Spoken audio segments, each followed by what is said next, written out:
ഞങ്ങൾ പാർട്ടി മെമ്പർമാർ കുടിക്കാൻ പാടില്ലെന്ന് ഉറപ്പല്ലേ? ജനങ്ങൾക്ക് മാതൃകയാകേണ്ട ഒരു പാർട്ടി പ്രവർത്തകൻ അങ്ങനെ ചെയ്താൽ സസ്പെൻഷൻ അല്ല, ചിലപ്പോൾ ഡിസ്മിസ് ചെയ്തൊന്നും വരും. ഭരണഘടനാപരമായിട്ട് തന്നെ പറയുന്നത് മദ്യപിക്കാൻ പാടില്ല. അങ്ങനെ നോക്കിയാൽ ഒരുപാട് പേരെ ഡിസ്മിസ് ചെയ്യേണ്ടി വരുമല്ലോ. ഒരുപാട് പേര് മദ്യപിച്ചാൽ ഒരുപാട് പേരെ ഡിസ്മിസ് ചെയ്യും. ഏതെങ്കിലും മദ്യപിക്കുന്നത് നിങ്ങൾ പറഞ്ഞോ, ഞങ്ങൾ അപ്പോൾ പുറത്താക്കും. CPI-ക്കാരെ പറഞ്ഞില്ല, ഞങ്ങൾ പറഞ്ഞില്ല, ഇപ്പം പറഞ്ഞിട്ടില്ല. റഷ്യയിൽ കമ്മ്യൂണിസ്റ്റ് പാർട്ടി ഭരിക്കുമ്പോ ഓൾക്കാ കുടിക്കാത്ത നേതാക്കന്മാർ അപൂർവമായിരുന്നു. ഞങ്ങളെല്ലാം ജീവിതത്തിൽ ഇന്നേ വരെ ഒരു തുള്ളി കഴിച്ചില്ലല്ലോ. അങ്ങനെ പറയാൻ കഴിയുന്ന എത്ര ആളുണ്ട്? ഈ കള്ളെന്ന് പറയുന്നത് ഈ തെങ്ങിന്റെ മുകളിൽ വെച്ച് പ്രത്യേകമായി എടുത്തു കഴിഞ്ഞാൽ അത് തെങ്ങിന്റെ നീരയാണ്. അത് ലിക്കറല്ല, അത് മദ്യമല്ല. മദ്യപിക്കുന്നില്ല, മദ്യപിക്കൂല, സിഗരറ്റ് വലിക്കില്ല, അങ്ങനെ വലിക്കാൻ പാടില്ല എന്ന ദാർശനികമായ ധാരണയിൽ നിന്ന് വന്നവരാ ഞങ്ങളെല്ലാം.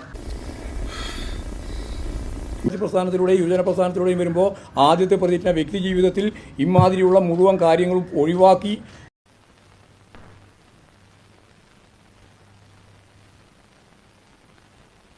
കമ്മ്യൂണിസ്റ്റ് മൂല്യം എന്ന് പറയുന്നത് നവോത്ഥാന പ്രസ്ഥാനത്തിൻ്റെയും അതുപോലെ തന്നെ തുടർന്ന് ദേശീയ പ്രസ്ഥാനത്തിൻ്റെയും അതിൻ്റെ തുടർച്ചയായി വന്ന കമ്മ്യൂണിസ്റ്റ് മൂല്യങ്ങളും ചേർത്തുകൊണ്ടാണ് ഞങ്ങളെല്ലാം പ്രവർത്തിക്കുന്നത്. അഭിമാനത്തോട് തന്നെ പറയാം. ആ ഷാപ്പ് കണ്ട് ഈ ഷാപ്പ് കണ്ട് പറയുന്നില്ലല്ലോ ഒരാൾ ഉണ്ടോ? ഒന്നും ഞാൻ കാണാറുണ്ട്.